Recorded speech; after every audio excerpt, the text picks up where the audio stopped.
Okay, good afternoon, everybody. I'm very happy to chair this session, Coping with the COVID Crisis, a very important topic, not only now, but already for 1 year. My name is Silvia Knapp. My profession is I'm an infection biologist and a professor at the Medical University here in Vienna. And so as I said before, a simple physician scientist, and I'm looking very much forward to this discussion with these diverse experts in this group. Now, I want to start by introducing this panel, and I want to start with what I call the guests, although I don't know who is the guest here. The guests from Canada, I'm very thankful that you participate, and I want to start with Darren, who has a more interesting CV than we scientists have. He's the executive director of the Royal Society of Canada.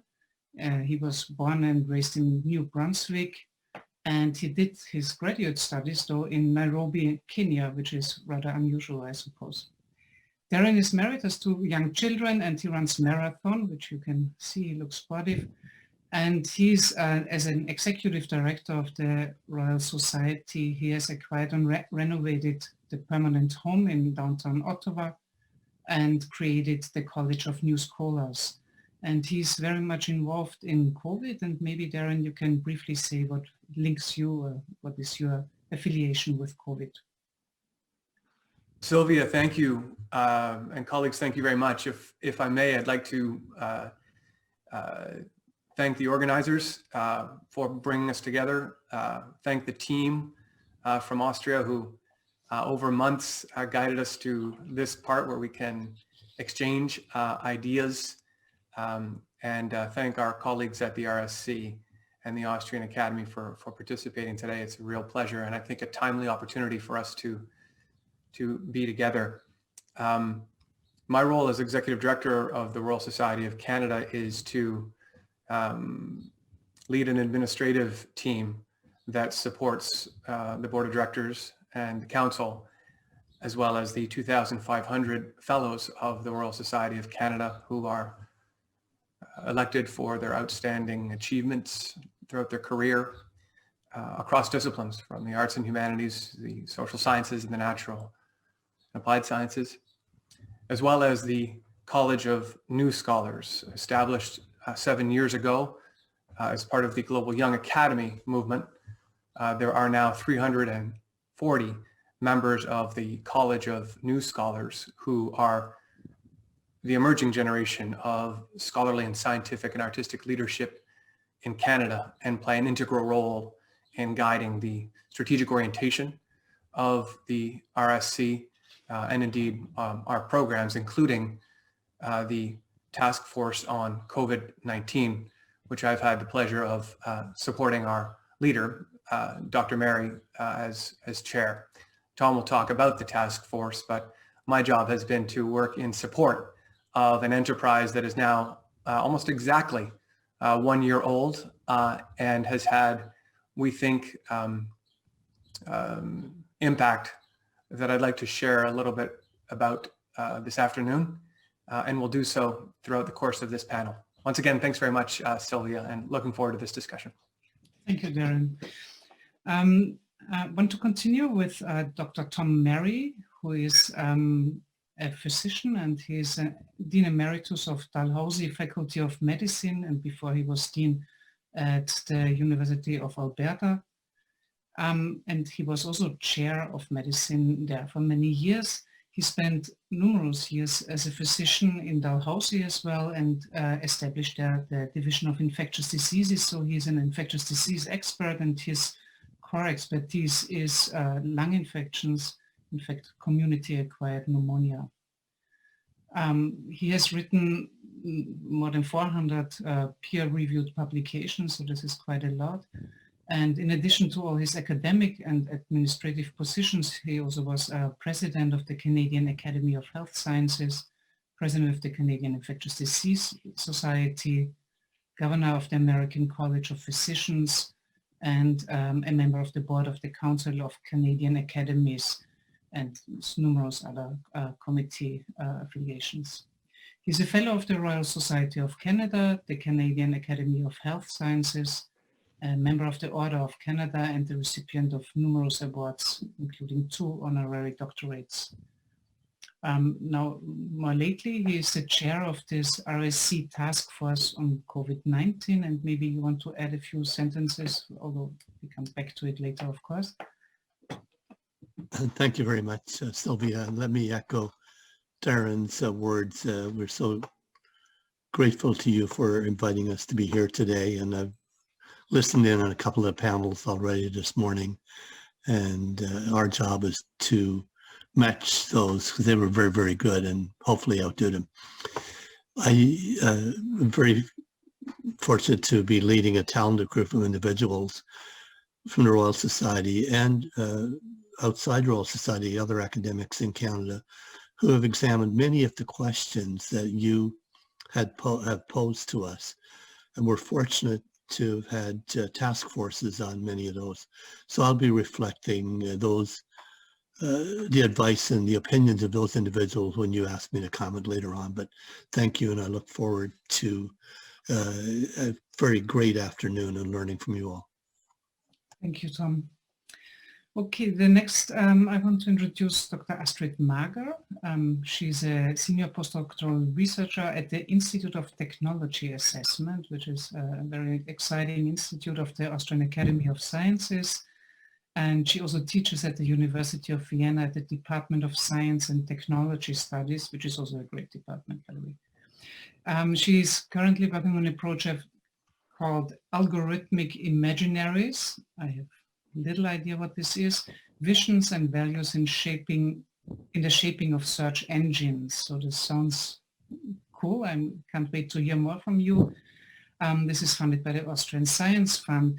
She's a member since 2018 of the Young Academy of the Austrian Academy of Sciences. So these are the future stars, basically. She's one of the future stars.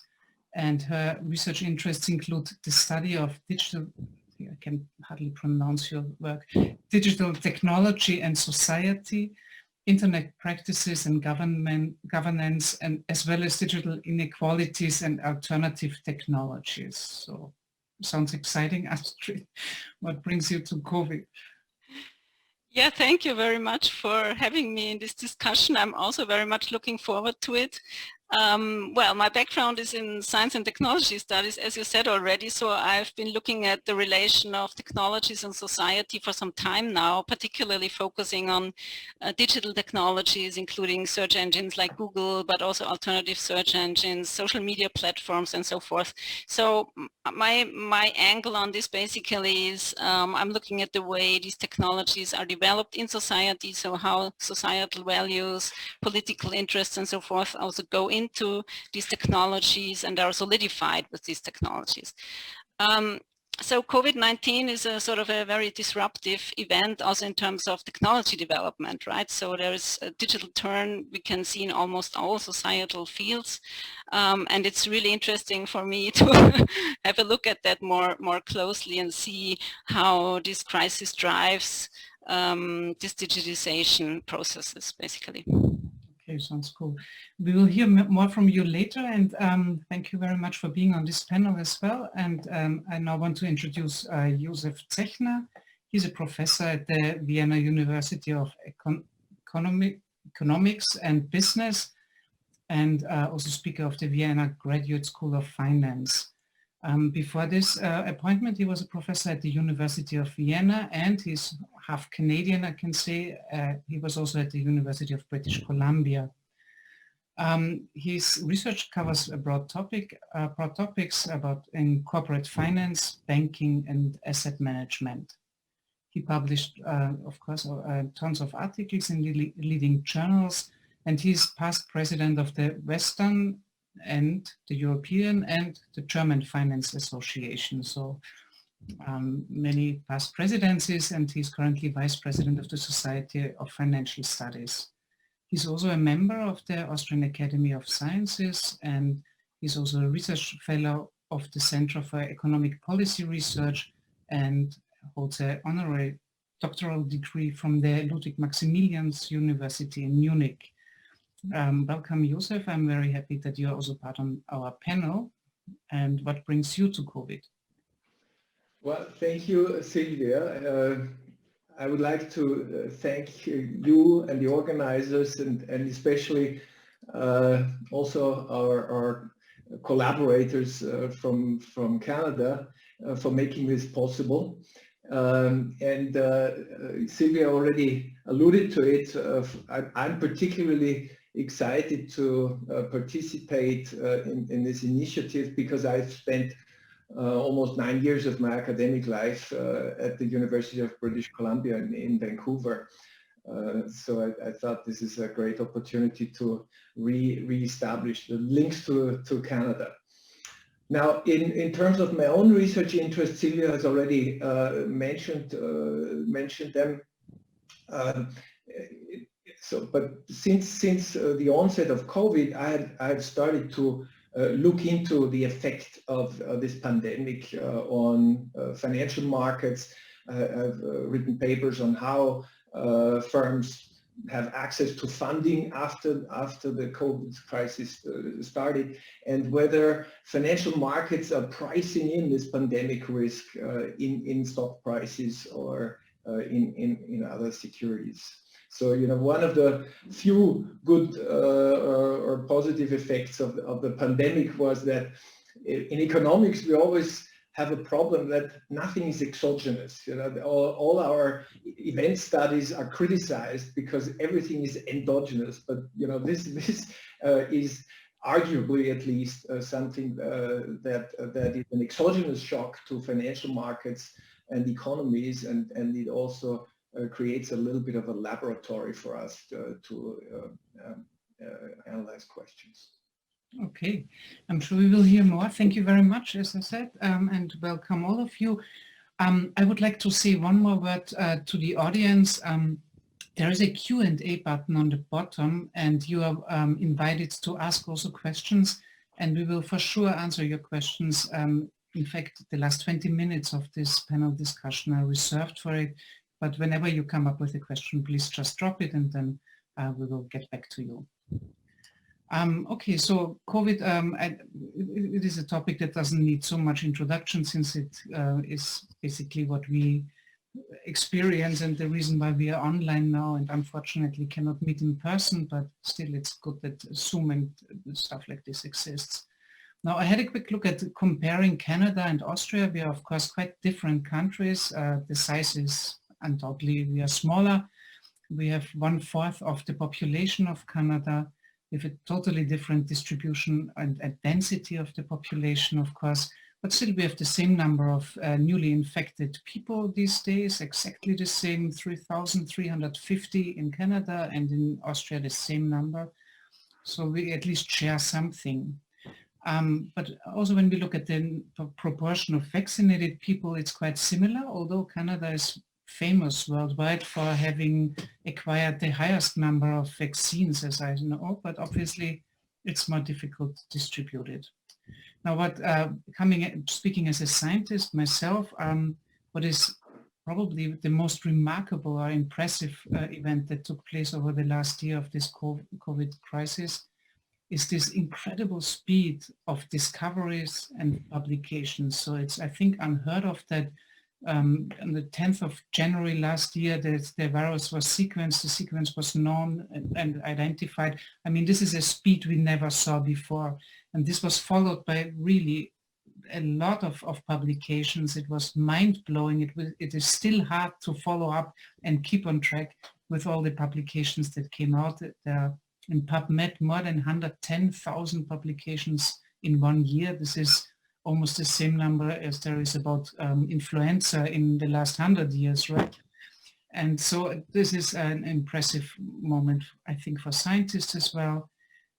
But this avalanche of information overflow is also reflected in the internet. So there's tons of blogs, tons of articles, tons of tweets, and so on, dealing with COVID.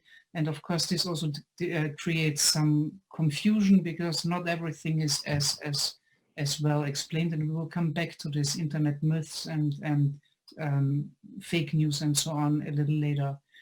But what is also a term that popped up constantly since this COVID crisis started is the term digitalization. So it's a bit dealt as if this is the savior. Digitalization will help us, but at the same time we encountered a lot of limitations and problems in this digitalized world.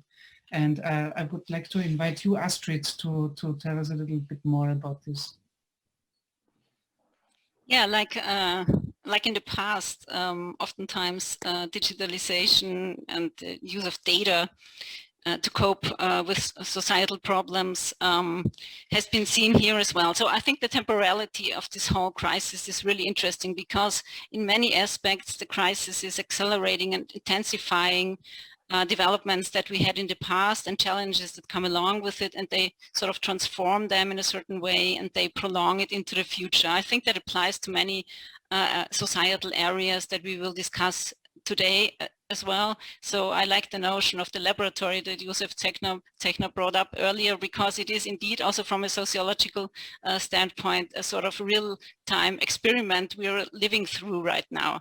And the digital transformations we're seeing here bring along challenges and problems we had with these technologies in the past, and they sort of accelerate them and prolong them into the future. So I think there are many different interesting things we can see here and that we can learn from also. So I think it's important really to look at these things now as we do in this discussion, because the digital tracks that we are laying down these days will sort of bring us into a certain digital society, a digital future. And it's important to see whether there needs to be certain interventions. So I think one interesting aspect is that we can see here is that technology is not neutral. So these digital technologies are tightly interrelated to the political regime. So if you look at the contact tracing apps, for example, we can see that in Asian countries with a sort of a authoritarian regime, if you think of China, for example, or also countries with a high digitization, have been jumped on this bandwagon of digital contact tracing like very immediately, and they made great use of it in the sense of sort of containing the virus, but it also posed very severe data protection questions, for example. So in Europe, on the contrary, we are very concerned about privacy, especially in the German-speaking countries. So we have seen with the uptake of these digital contact tracing apps that we were not very good at sort of using them for the better or for the good. It just mirrors the fact that it didn't respond to our digital practices and to our political cultures in a sense. Another aspect, particularly in the European context that's interesting, is that we were imagining and dreaming of this digital Europe for quite some time now, right? On the political level, on the European political level, there is this rhetoric of digital Europe and sort of preserving our European values in this context, especially data protection. But on the other hand, we have seen with this crisis that the digital coping with the crisis was happening in a very nationalistic and very fragmented and short-sighted fashion. So again, with the contact tracing apps, we've seen that international travel, for example, posed a huge problem if every country has its own app. So we needed to have a European effort, which makes it hard because we are such a multicultural continent with so many different political interests and so forth. So this is an interesting aspect to think about as well, I think. And finally, as you said before, we could also see this proliferation of knowledge that has been happening before. So in the modern world, there has been expertise and counter expertise like all along, right? But now with this social media and these controversies that are played out in the open almost, we can see an acceleration of this as well. So there are so many different types of knowledge around sort of new types of expert knowledge. If we think about these science pop stars like biologists talking in podcasts, for example, but there is also self-proclaimed experts and conspiracy theorists and so forth. So we have this sort of diversity of knowledge that makes it really hard to orient oneself if you think about citizens. On the other hand, it's interesting to see sort of scientific practices or knowledge making in real time. So that is happening within the scientific academy as well. So there are scientific controversies about computational modeling, for example, that are usually within discussed within the academy, but now it's sort of also open for public discourse, and that makes it really interesting also in terms of this laboratory, that we can see really how science is made and at this accelerated pace, as you said, Sylvia, in the beginning. So in this sense, digital technologies are also accelerating something that has been there before, but it sort of introduces a new pace and a new scale, I would say. And we can come back to some of... Yes, please. If I may ask, would you say that this skepticism that is so inherent in our society against being tracked and so on, personally I'm also skeptical. Did this change due to the pandemic, because the people more and more want to get outside, and I mean, are people more willing to basically give up some privacy for the right to go to a restaurant or so? Do you think... Yeah. Is there some change in our mindset that you can observe, or is this cemented in? I think it's hard to answer this in such a generalized way. As I said before, it's very different for different countries. I would say in Austria, for example, not enough people downloaded the app to make it effective, right? So this shows that there is a certain reluctance.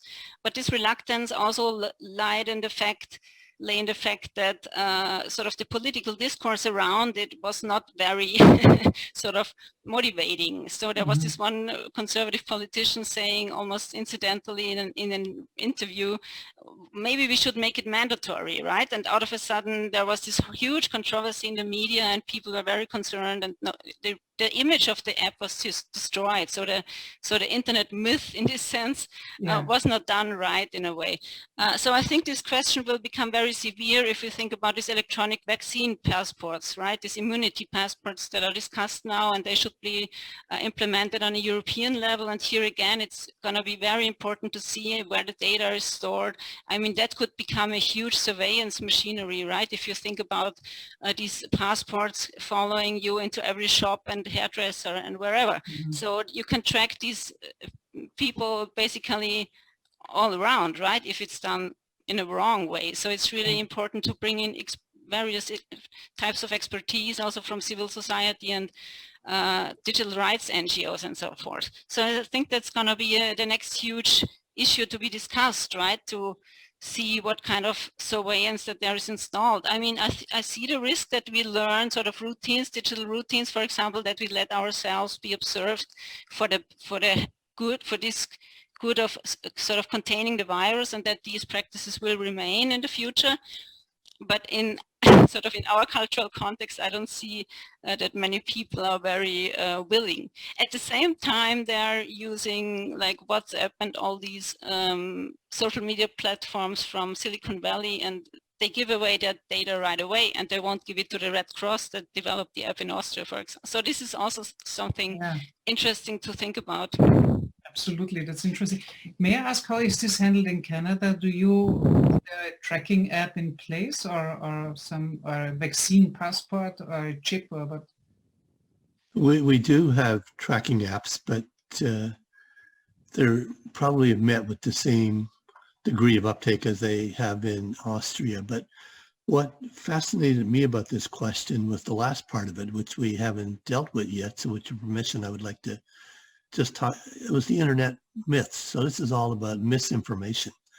And Astrid did allude to it a little bit, but one of the task forces that we did have, chaired by Professor Caulfield, who is the health law expert, and his team looked at this very thoroughly, and it's certainly self-evident that misinformation is a really major part of our society now. A lot of it deliberate, some of it not so much. But the seeds for this antedated COVID, and COVID is just proven to be a fertile field for internet myths. And then the question is, how do we combat it? So Professor Kelly Greenhill, who's at Tufts University, who studied this laid out 6 areas what she thought really predisposed to this whole misinformation era that we're in. And one of those was a high level of anxiety amongst the general public. And you can see that many of these are amplified by COVID. Low levels of trust, polarizing discourse, and certainly in COVID, we've had scientists disagreeing, partly because the information base at the beginning wasn't established, and the nature that you discover something, opinions change, and the public have some difficulty dealing with that. And there were a couple of others, but the key is what can we do about it? And one of the recommendations from the group chaired by Professor Cofield is that we as scientists and as concerned citizens should be active in combating misinformation. So they've set up a group, #Science Up First, which is a social media movement that includes scientists, healthcare providers, and science communicators with the mission of trying to stop the spread of misinformation about COVID-19. That's really taken off. Within 2 months of establishing it, there were 6,500 new users, or new people who were spreading the word, according to Tim, and 1,600 experts involved. How successful it will remain to be seen, but I think a key piece for us is combating these myths. And now that we're into the vaccine era, it's becoming even more important, because these myths are misdirections, misinformation, disinformation is having a negative effect on many individuals who are trying to decide what to do about their vaccines. But overall in Canada, we haven't spent as much time on the tracing apps as we have on other things. Okay. I think Sylvia, may I jump in here too to amplify a point that Tom and Astrid have raised? One of the fascinating elements of what we've seen in Canada in terms of the response from scientists, scholars, and artists has echoes what Astrid referred to as there being a broad diversity of expertise. And so through fortune, through good luck, we were actually introduced to, Tom mentioned Timothy Caulfield, who chaired a policy briefing for us called Let's Do Better. Tim's brother is called Sean Caulfield. Sean is a member of the Royal Society, and Sean and his colleagues developed a website called COVID Creative, Engaging Creativities. And one of the things that Sean's work aims to do is to visualize the ways that misinformation can creep in.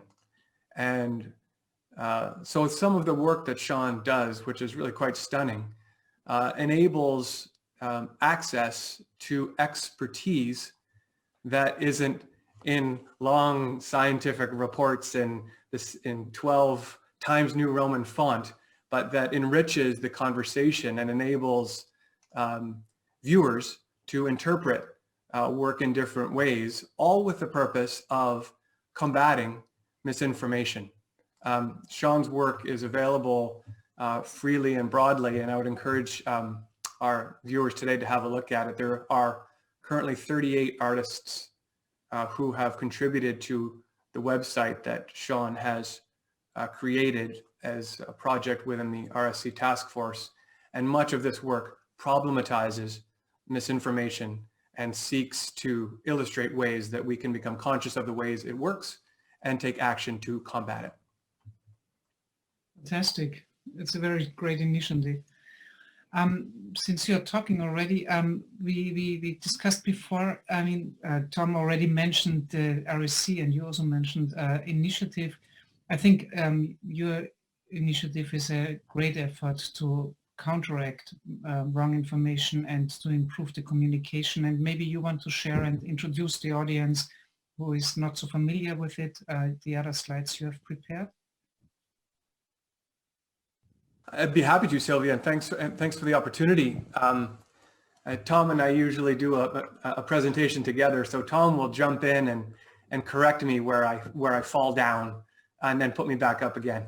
I'm going to share my screen for some slides to provide a bit of an overview, colleagues, of an initiative that began almost literally a year ago.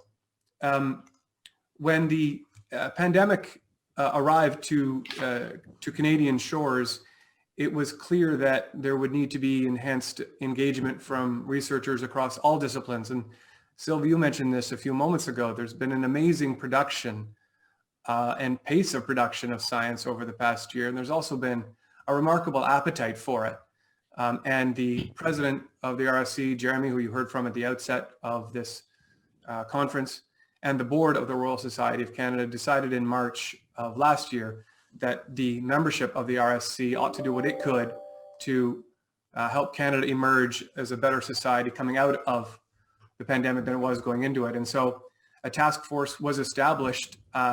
Tom will recall, because it seems like a long time ago now. I think there were initially 5 members of the task force, Tom. There are now 21. And as you'll see from these photos, they represent an extraordinary breadth of disciplinary expertise. They represent a number of generations of lived experience and of interests. And so we, to date, have, through the task force, established 2 lines of work.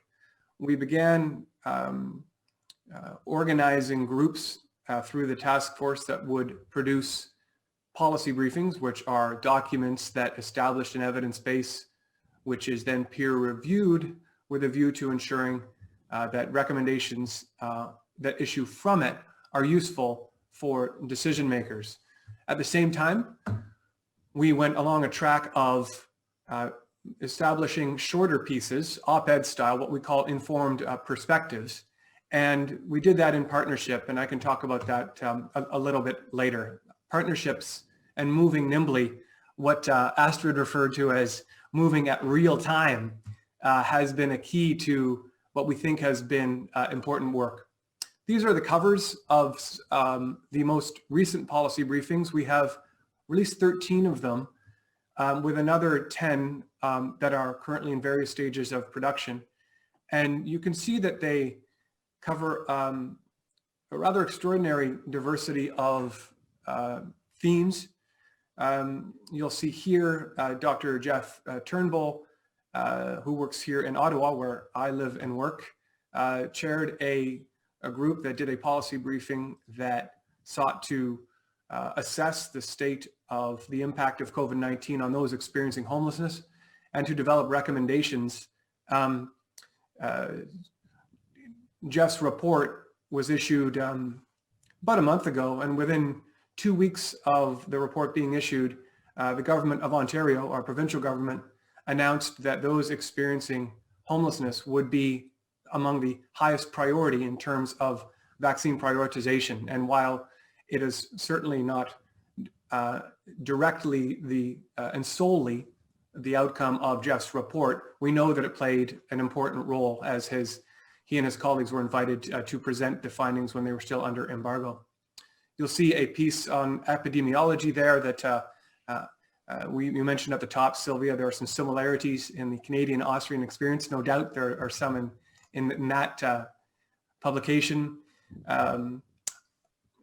There have not just been policy briefings, but a diversity of outputs. So as we went along our path, we had an extraordinary scholar from Western University named Chantal Richmond as a member of the task force. And Chantal led a group of scholars who developed a collection of essays. That is the one that I think is on the right of your screen now, called COVID-19 and Indigenous Health and Wellness. Our Strength is in Our Stories. That collection of stories has been broadly shared around the world, and in fact was printed by one of Canada's national newspapers, the Globe and Mail, with which we've had a partnership over the past year. And it has, including cover art by Lenny Beaulieu, who is an extraordinary scholar and student at Western University.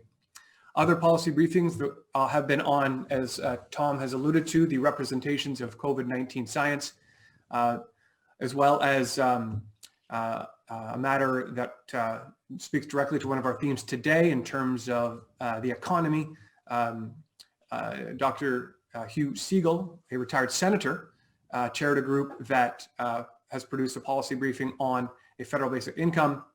And these take you back to the first one that we published. I've done them in reverse chronological order on the right, which was Restoring Trust, that analyzed the first issue that the task force sought to confront, which was the situation in long-term care homes in Canada, which was then and continues to be an area of major concern. Tom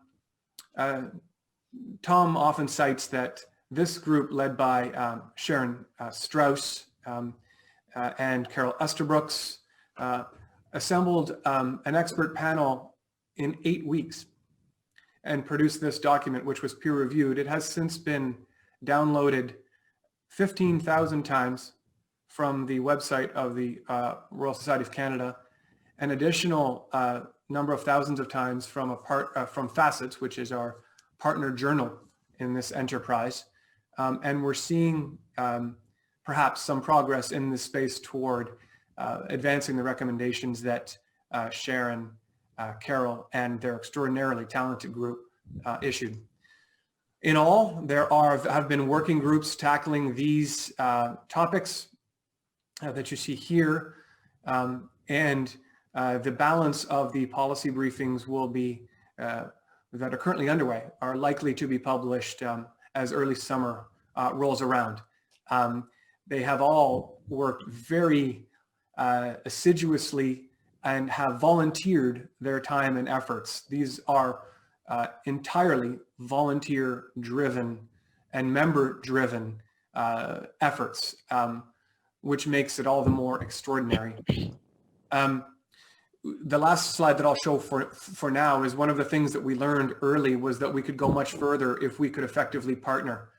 And so we had established a partnership with the Globe and Mail, to which I can speak about a little bit later as we talk about outreach.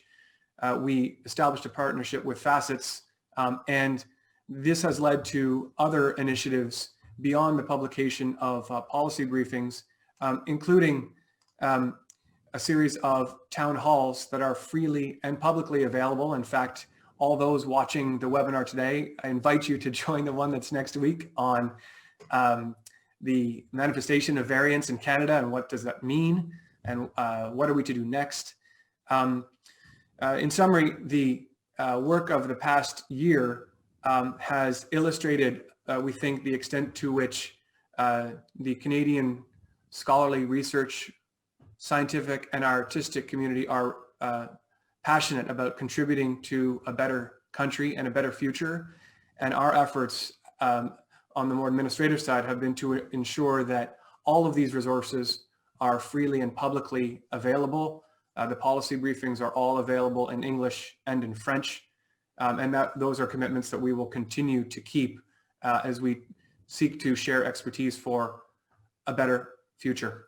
There's more to be said about this, but no doubt I've left out some really important stuff, Tom. So feel free to jump in, and colleagues, I'm happy to return to some of these themes as the discussion continues. Thanks. Tom, you want to say something, or? Darren has presented it very nicely. Thank you. Okay, it's quite an impressive effort, I would say. I really think that's great. May I ask, does Canada have something like a CDC or something comparable? Is there a general central institution for, I don't know, public health and Yes. also policy? Canada does. We have a Public Health Agency of Canada, which is not exactly like the CDC, but we also have a laboratory center for disease control, which is based out of Winnipeg in the province of Manitoba. And that performs many of the, in fact, all the surveillance from a laboratory point of view functions of CDC. So two entities basically that complement one another together would be not unlike CDC. Okay. Astrid, you raised your hand, I see. I raised my hand before But we could also come back to this aspect later, since there is one question on the digital contact tracing app in the chat. So if you want to guide the direction into a different the discussion into a different It's direction, still about that's fine with me. information technology and so on. You can just jump in and. Well, the thing is, what we said before about the fake news and the conspiracy theories and so on, right? So this also very much relates to the trust and the credibility in science and in policy, right? So if people are increasingly inconfident with the policy measures that are taken and so forth, they turn away from official, like, public institutions and towards other sort of resources. So what we have seen in this pandemic, and I think this is really important, is that scientific knowledge itself is also preliminary, and it's changing over time, especially at this fast pace. So if you think about the computer simulations, the computational modeling of the spread of the disease, so we have seen there have been changes along the way, and also the controversies about the masks. So in Austria we had the discussion, do the masks help? Wearing masks, does it help to contain the virus? So at first there was the answer was no, and then the answer was yes.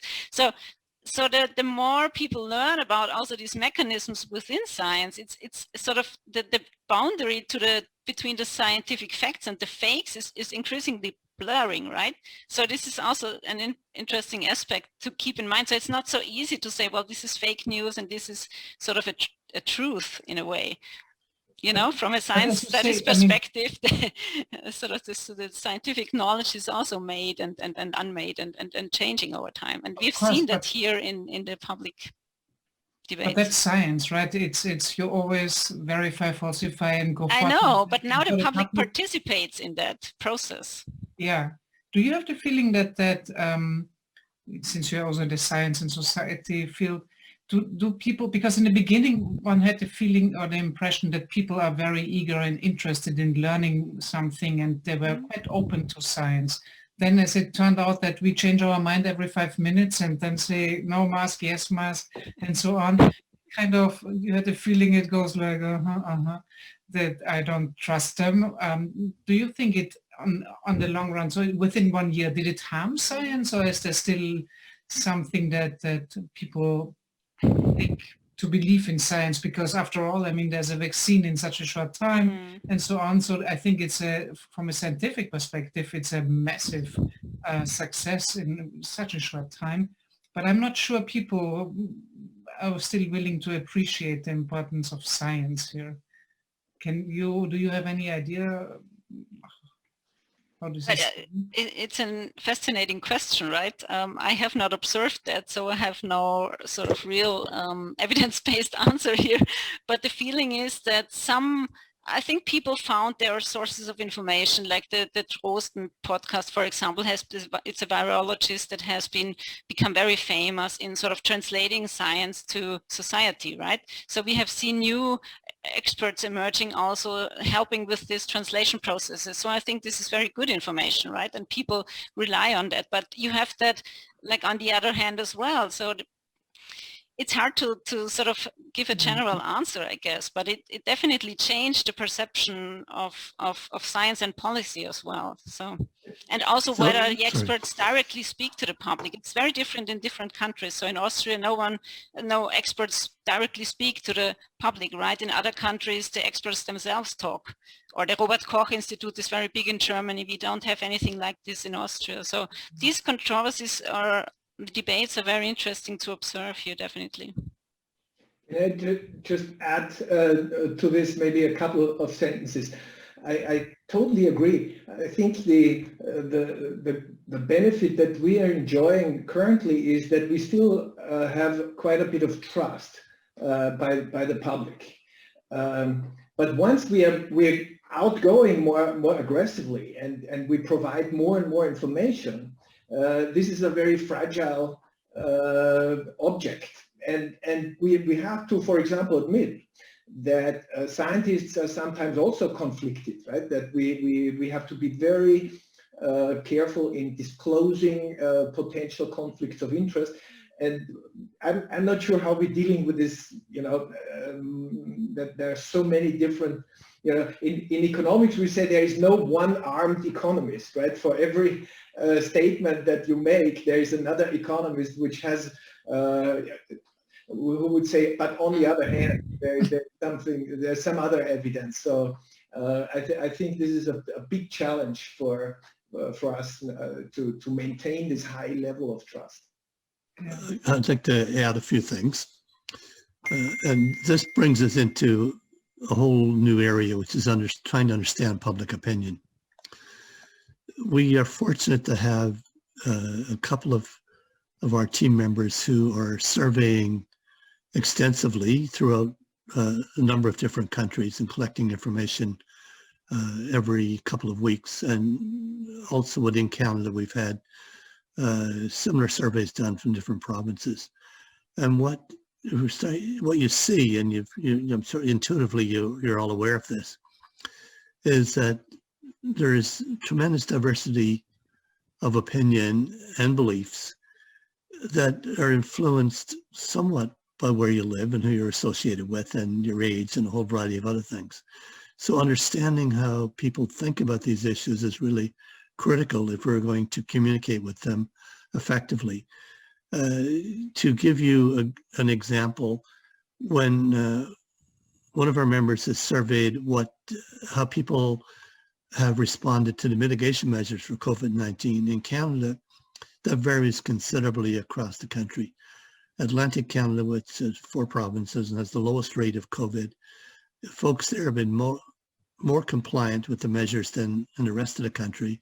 And they also believe, and I say the word believe, what government tells them more so than the rest of the country. So this is a really interesting area, and Astrid, you're going to have to branch out into understanding complexities of human behavior as you go along. That's true. Even in Austria, you can see areas where I think there's more adherence to the guidelines versus the more, let's say, stubborn. Even in such a small country, there's a difference, which is also interesting. Sylvia, may I add something there as well? Please. Joseph and Astrid raise a really interesting point around communicating, science communication, and in particular, communicating uncertainty. And I'll just point our viewers to a piece by Timothy Caulfield, a member of our task force, that he released last week called COVID-19 Science and the Uncertainty Dance. It's available on our website as well as at the Globe and Mail. And all of these various underlined pieces are hyperlinked to the research, which is a fascinating and wonderful component of this of the partnership we have with the Globe and Mail. But I would just note that Dr. Caulfield's preliminary conclusions are that the data are preliminary and somewhat mixed, but to date, in the Canadian context, it appears that being clear that the science is uncertain enhances perceived credibility.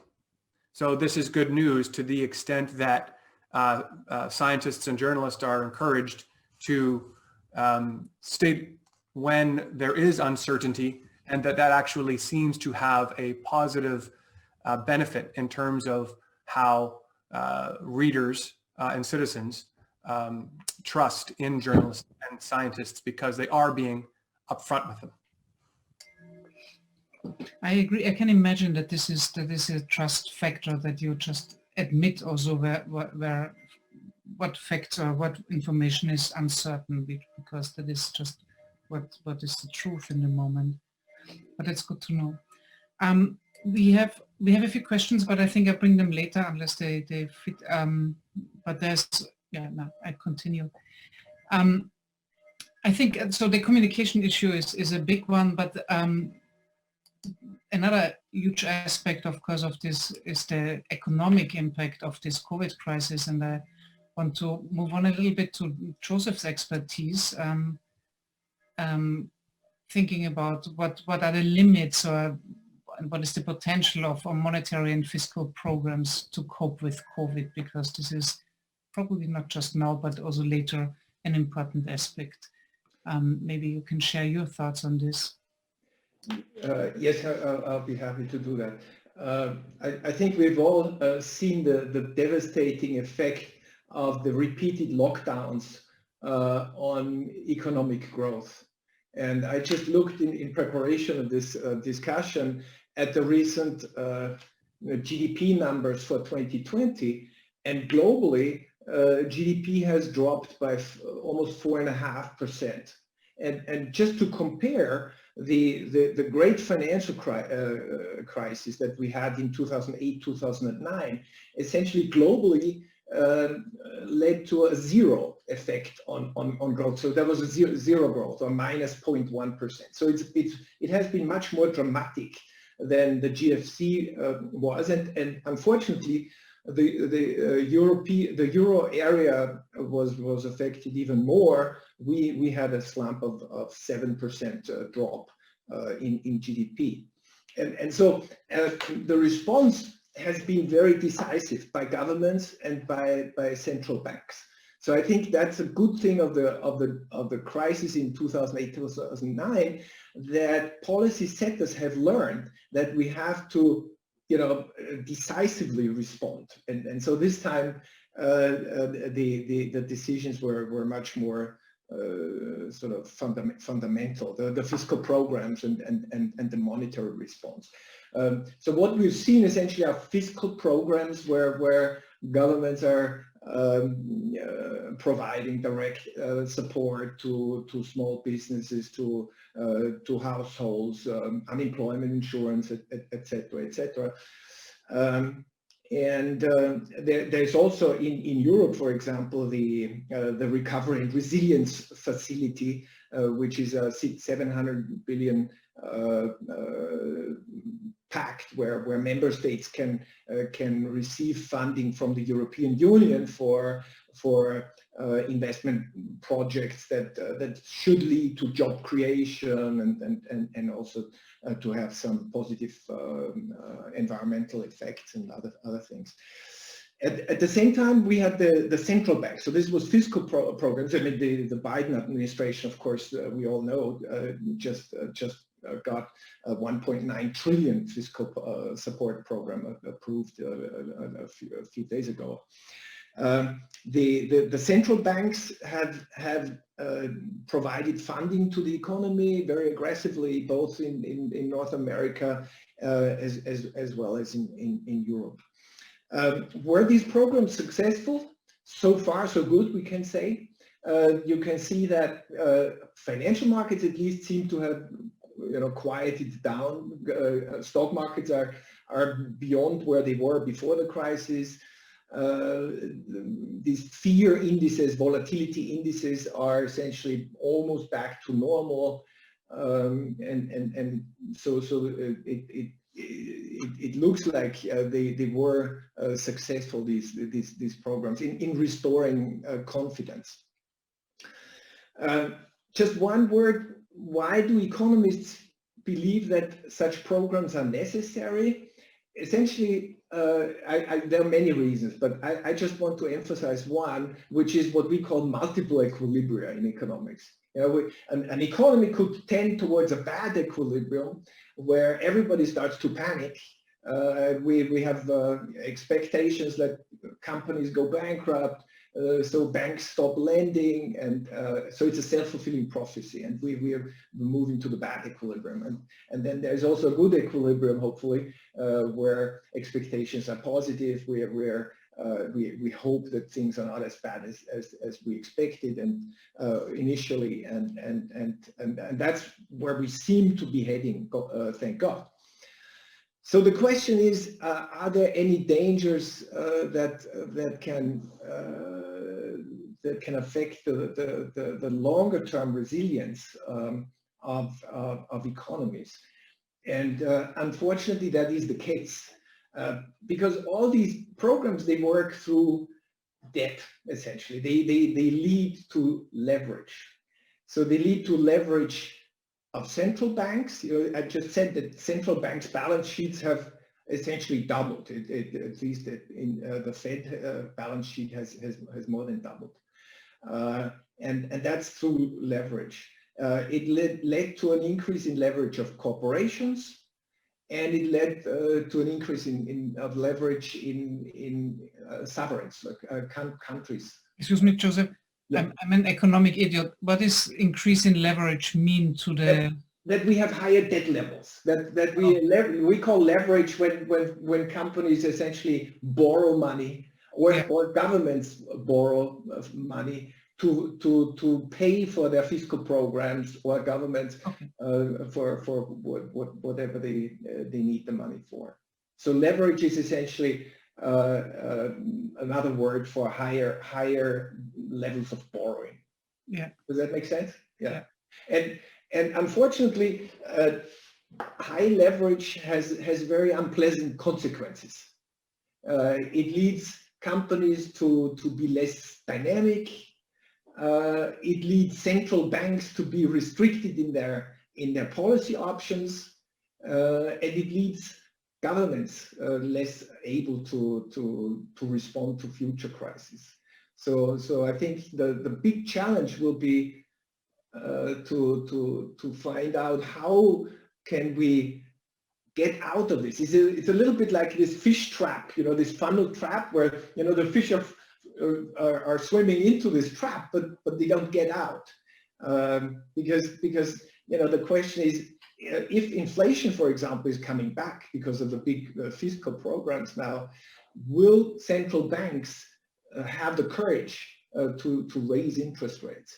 Because there will be enormous political pressure not to do it, and even the central banks themselves will have fewer incentives because their own balance sheets will suffer. Because what they have done now is essentially they have borrowed short term and they have bought bonds, long-term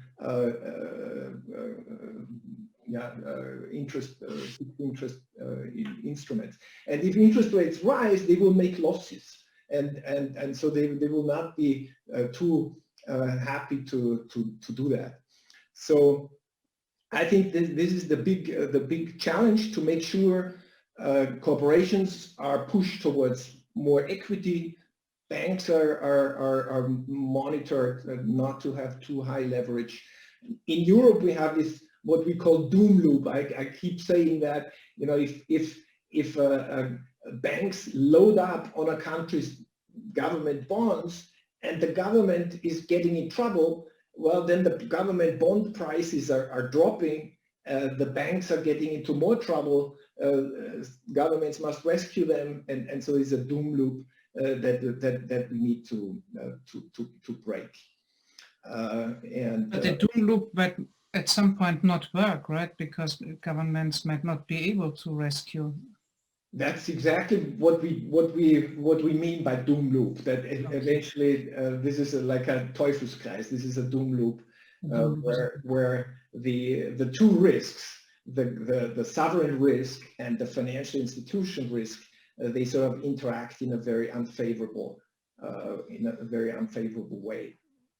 So, Sylvia, yes. Sorry, I'd like to jump in for a minute to pick up on one of the things that Joseph talked about, which is, how do we get out of this? And it's one thing to provide the money, but it's how do we spend it wisely to build for the future? So Darren and I consulted with two economists in Canada, because this is an area, while we have one economics working group, there were some elements of the question that you posed for us, Sylvia, that we wanted to get some expert advice on. Mm-hmm. So specifically in our conversations with these two individuals, we focused on some additional areas. So they indicated, and on many things they were in agreement, but it wouldn't surprise you as an economist to know that on a couple of things they were 180 degrees apart. And there seemed to be key areas. But what they agreed on was the future for us was investment in e-health, e-education, and e-commerce. They also, what we quickly realized in Canada was our supply chains are very tenuous, and I'm interested in how that is in Austria and in the rest of the European Union. And they project that most countries are going to have to do a better job at their supply chains than they do now. But probably no country can be totally self-sufficient with respect to its supply chain. So I'd be interested in your thoughts on that. But the other piece for us was totally transitioning from a carbon-based energy to a renewable energy source. And Europe has led the way in some of those things. But there is considerable overlap. This area, one that we're going to talk about in, I think, next on your list, Sylvia, which was how to prevent marginalization in society, because what COVID has done better than it's done anything else better has been exposing all the weaknesses in our society. So the money that Joseph is going to provide, how do we use that to build for a better future? I think there is no disagreement here. I think the supply chain in Austria in certain areas is just as non-resilient as you probably experienced it in Canada. I think one thing that we've learned as economists is that it's not only efficiency that counts, it's resilience. So it's not, we call this just-in-time supply chain. We need to move to just in case. If something happens and our supplier is not able to deliver, we must have an option B or even an option C. Having said that, I don't think we should encourage this, anti-globalization or anti-international trade necessarily, but you need to have a more diversified supply chain. That I would totally agree with. And the other thing is what you said is, what do you spend the money on? The problem is these investment projects, they take a long time before, the 1.9 trillion that the US just approved, they don't have a lot of long-term investment projects in that. They pay out a lot in terms of checks to families, $1,400 to every US household if you're below a certain income level, and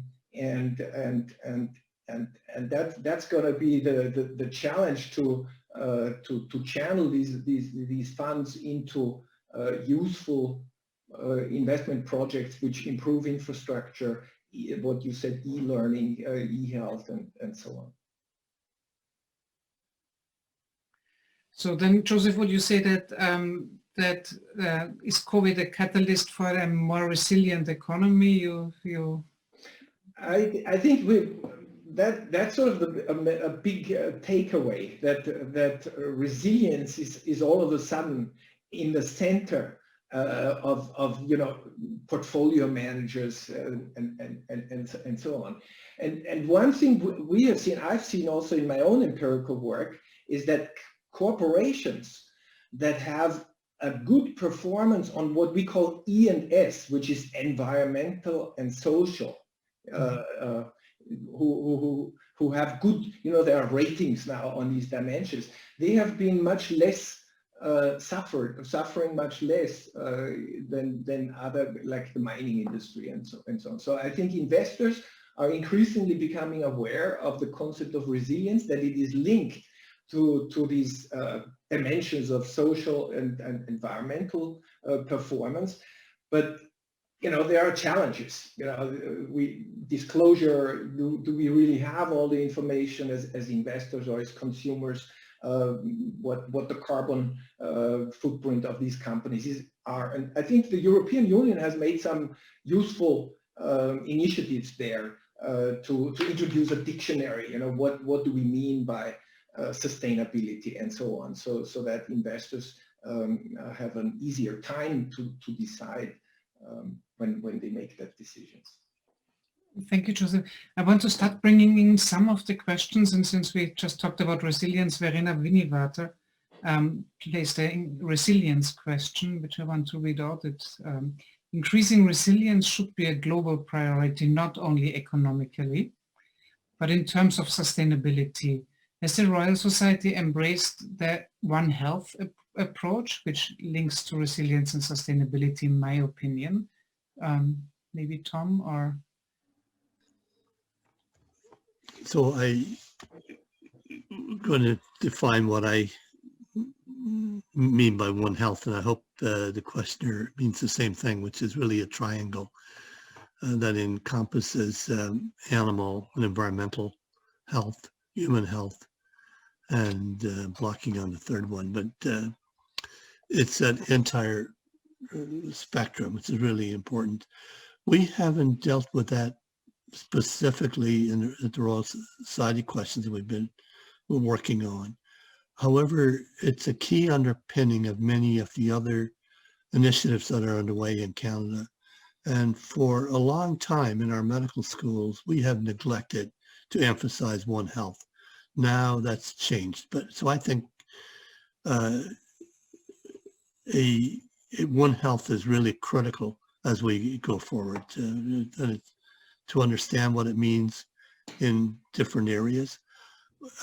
I think one of the next pandemics, if you want another one, maybe not, the whole issue of climate change is probably one of the big things that we're going to hit in the next 10 years. That's going to have a real effect on us, and we're going to start to see some of the downsides that we're seeing with COVID-19. Some of those will be also manifest during that, and that's an area where One Health also comes into play. Okay, I think this answered it very well. So I want to come back to one of the questions I was planning to discuss, which is, okay, there's one explanation. One Health is the human, animal, and environmental is the third angle. So one question I want to also briefly bring up is how to prevent the marginalization and potential discrimination of certain societal groups. You showed something before about indigenous people in Canada, which and how to ensure the involvement of more diverse stakeholders. So also women, of course, which is a massive, I think women are stronger victims of this pandemic for many, many reasons. Also less privileged citizens, the elderly. What are your opinions on this? I'm putting this open into the round. Maybe I could start on it. And here you'll have to remind me about time, because this is an area we've devoted a lot of time and space to, and I'm going to only touch on a couple of the areas. But as I alluded to just a couple of minutes ago, this is an area where COVID has exposed all our weaknesses in society. So we've had a number of different working groups, as you heard from Darren, one of them on Indigenous health and wellness, racialization, which is we did as the impact of COVID-19 in racialized communities, homelessness, correctional services, mental health, long-term care, and two that we're just about to finish, immigration and migrant workers, and there's some others. But let me talk for a few minutes about long-term care, because this is an area where we haven't done well in Canada with COVID-19. I think if we compare ourselves globally, we've done fairly well or have escaped some of the dire consequences of COVID in many areas in our country, but in long-term care is not one of them. And there are many reasons, many reasons for that, and we have to rebuild long-term care going forward. So in wave one, 85% of all deaths in Canada were in long-term care. So some of the things to do going forward is building better homes, so smaller. No longer you're going to have hundreds of people in one long-term care home. At most you'll have 100, all single room occupancies, better isolation facilities, and better attention to infection control. An area that we also looked at was correctional services in Canada.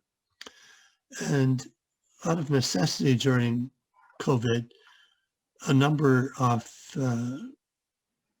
people who were imprisoned were released into the community, of course not totally free, but with ankle bracelets and staying at home. And for the most part, those were had minor offenses, and nothing bad happened. So you have to ask the question, why do we have so many people in jail? I don't know what this is like in Austria, but in Canada, we can do that. And one of the surprising things is that, your jail sentence is sometimes that you can work during the week, but you have to go to jail for the weekends. Well, that absolutely makes no sense whatsoever. If you're free to be in the community during the week, well, you can stay home. I would accept that. Put on an ankle bracelet on me, stay home and watch football all weekend. But so some of the things we can do a lot better with correctional services than we're doing.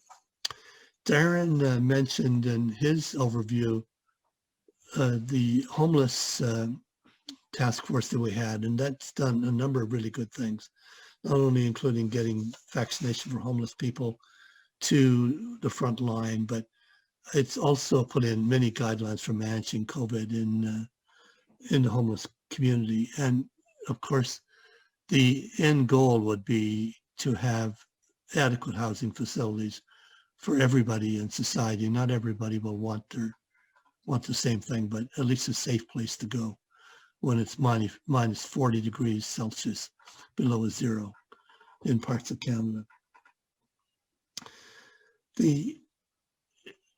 Another area that was a challenge for us in Canada is we don't collect racialized data. And if you don't measure something, it's hard to really have an impact. And we quickly found out, as did other countries during COVID, the populations that are most disadvantaged in society are the most that are most severely affected by COVID.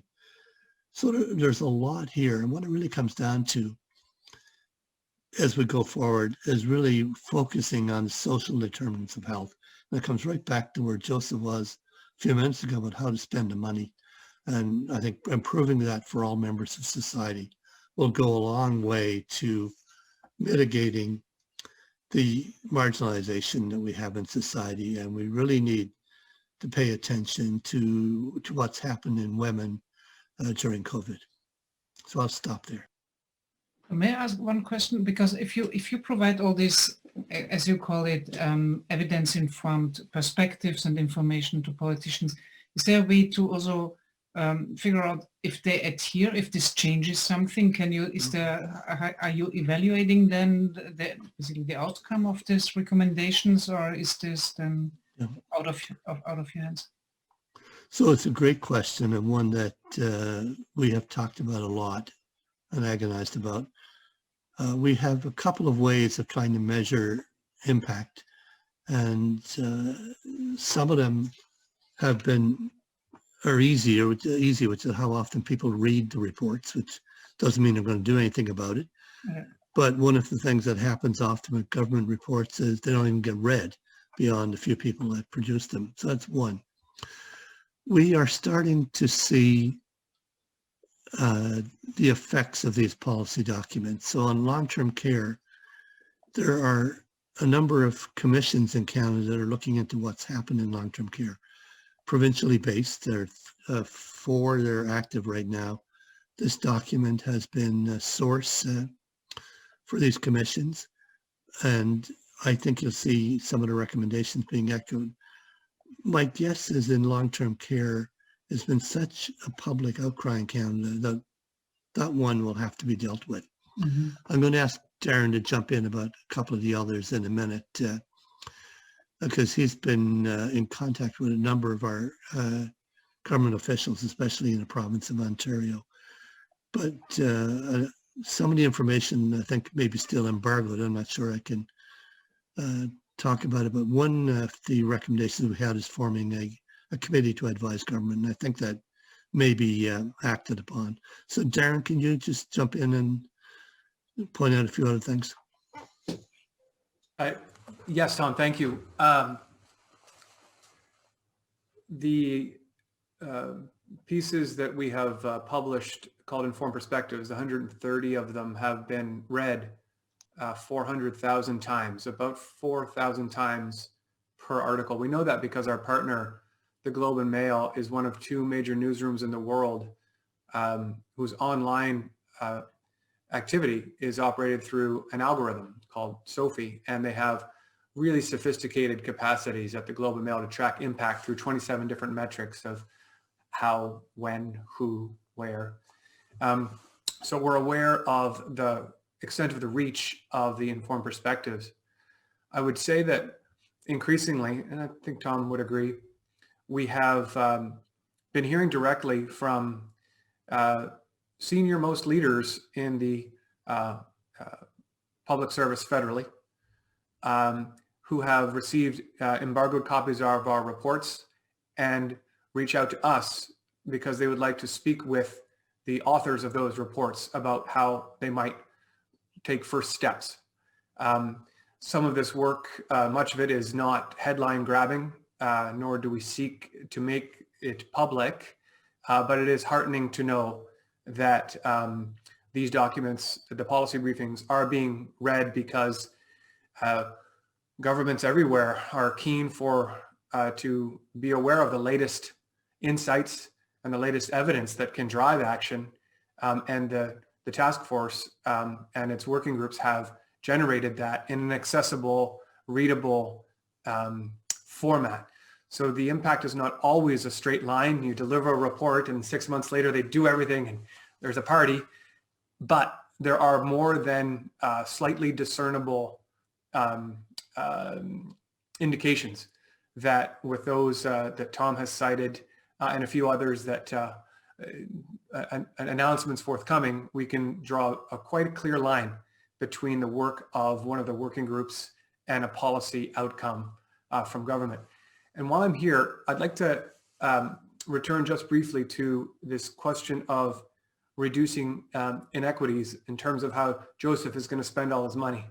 And another thing that we have observed in our work over the past year has been that one of the things that we can do is listen better and amplify voices that need to be heard better. In our long-term care report, one of the peer reviewers is a resident in a long-term care facility. For our essays on the impact of COVID-19 in racialized communities, these were all, this was a working group chaired by Carl James and Francis Henry. The group produced an extraordinary diversity of essays that Tom alluded to. And what's amazing is that these essays were all printed by the Globe and Mail, along with the not just recommendations at the bottom, but also the scholarly citations, which is a kind of an extraordinary thing for a newspaper to do. And we've seen that willingness to amplify voices throughout the initiative. This is Chantal Richmond's piece on grieving during COVID-19. I mentioned that Chantal was the chair of the Working Group on Indigenous Health and Wellness. And the accessibility here is further enhanced by this. If you click on it, it reads the article. And so the accessibility of the outputs and the active steps toward listening and amplifying voices are, I think, key steps toward reducing inequities as we emerge from the pandemic. Okay, thank you very much, Darren. I want to get to the questions as we are running, well, not out of time, but we are getting to an end. And I just want to make them heard. So Verena Winivata responded earlier by saying, I do really appreciate this question and Professor Mary's response. Correctional facilities, homeless people and long-term care facilities are not in the media in Austria, as far as I have observed. I have not observed it either. The one thing that was discussed is the closing of shelters for the homeless. As a historian, I can point out that any crisis will lead to an increase in inequalities. Thank you. So I think this is just a statement. And coming back to something we just talked before, okay, they delete this. Christiane Wendehorst said earlier when you presented the efforts by the Royal Society, thanks Darren and Tom, that was really impressive. To what extent are policymakers in Canada taking up all this knowledge that has been generated by your working groups? I have now been involved myself in advising policymakers on COVID legislation for almost a year and have seen a lot of this interplay between scientific, academic advice, politics, and the media and public opinion. And certainly there are many factors that ultimately lead to decisions at government level. So even if the newspaper, I think that's what we also all experience, even if the newspaper is so advanced that they even print references, politics is still another level, right? There are these polls and votes and how to save your face and so on. How is this in Canada? Is this similar? I know also a lot of my field experts that talk advice and are on these advisory panels of politicians, and they just say, well, we need a lot of bottles of Prosecco too. So I can tell you these stories. It's incredible what happens at the end of the day. I mean, because politics is just not science. I mean, how is it? So one of the, I think, good things that happened in Canada during this pandemic, for the most part, not always, mind you, excuse me, politicians have listened to public health people and to the science and have deferred to that advice.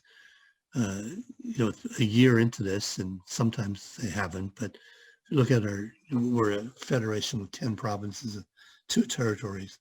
So for the most part, they have listened. They also have had daily, at times, and then a little less frequently now, public briefings where the politician, whether it be the premier or the Minister of Health or a couple of other ministers, would appear with the chief medical officer of health for a province, and they would hold give some announcements and take questions. So on that particular segment, I think the politicians in Canada have, in my opinion, have done well. What I worry about is once we get over this, will we slip back to where we were before? You know, we're okay, and this stuff costs a lot of money, and it's not going to happen again. We'll leave it alone. So that's what I worry a lot about. But your insight is quite right, and I was lucky enough to spend 6 months as Deputy Minister of Health in Nova Scotia. And so I'd be careful what I say in a way. But, you know, there are many things that I think influence politicians in their decision-making, and sometimes when we're on the outside, we don't appreciate those. And sometimes we often wish that there would be a better outcome. So I think we're going to probably have some activity, but there'll be some areas where we'll be slow to see change. Yeah. Okay. Then there's some people compliment you on your activities of the Royal Society. So I also have to do this. I'm really impressed. I would like to ask you one last question before we leave. And this is, if you imagine now it's 1 year into this pandemic, knowing what you know today, if you would have known this 1 year ago, what would have changed for you, for your opinion, for the way you consult people, the way you work? Is there something that you wish you would have known a year ago, and what is it?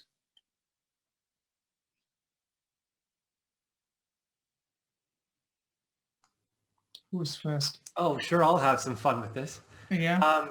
If I did, I would give all my research toward figuring out how to clone Tom Mary, because what we've observed over the past year is over 400 scholars, artists, and scientists, and researchers have jumped in and wanted to engage and support and help, and what can I do? And all of those efforts, through an extraordinary task force of 21 immensely talented individuals.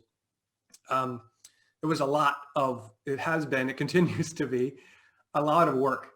And had I known a year ago the extent to which Tom often says that we've probably had anyway, a couple hundred easily Zoom calls talking to different folks about things that we were hoping to achieve. I think out of, let's say, 200 calls, we had one person say they wouldn't be able to because they didn't have enough time. So the learning for me has been, boy, if we had known then the extent to which our work could have an impact, we would have tried to find somebody that Tom knew to help carry the burden, because it's been a huge workload, and it does set a precedent, I think, for work in other spaces for the Royal Society of Canada and our partners, to be sure. But I dare say that it's a neat thing for academies around the world to at least have a look at. Not everything we've done has worked. We've tried a lot of things, but I think largely the experiment has been one where had we known what we were getting into, we would have really buckled our seatbelts, because it's been quite a ride. Mm-hmm. Tom. So I don't know what I would have done differently, but I think one of the things that I would like to see going forward is that we have learned a lot from COVID. There's also been a lot of positive things. The science has been amazing. Just look at messenger RNA vaccines. The potential for those in the future is enormous. The impact of those vaccines on elderly people with poor immune systems has been amazing. Influenza vaccine doesn't work nearly as well. So learning from COVID, I think, is what I would like to do. And I'm conscious of time. I'd like my colleagues to talk, so I'll be quiet. Astrid, or you? Yeah, Astrid, maybe? Yeah, learning from COVID is something I can definitely agree on as well. I think what I would have done differently, and I guess that applies to society as such, not only in terms of technology development, but generally, is if we would have known that it lasts for such a long time and that it may not even go away at all, we would have prepared better for the long-term effects. I think that was a huge mistake in the political communication to always say, well, 3 more weeks and then it will be gone, and 2 more weeks. And that's really the credibility in all these policy measures vanished. And that was not only the fault of policymakers or bad science advice or whatever, it was just the fact that we did not expect it to have such a long duration. And I think if we would have known that also in my own work practices, I would have prepared better for home office, or also schools would have been able to better prepare for social distancing and so. So I guess that would have maybe helped in the long run. Mm-hmm. I agree. And last but not least, Joseph? Yeah. I mean, we're very privileged, right? COVID didn't hit us as badly as many others. So, actually, in retrospect, my research output, I think, is higher in the last year than it used to be in the years before. And I would have said the same thing that Astrid said.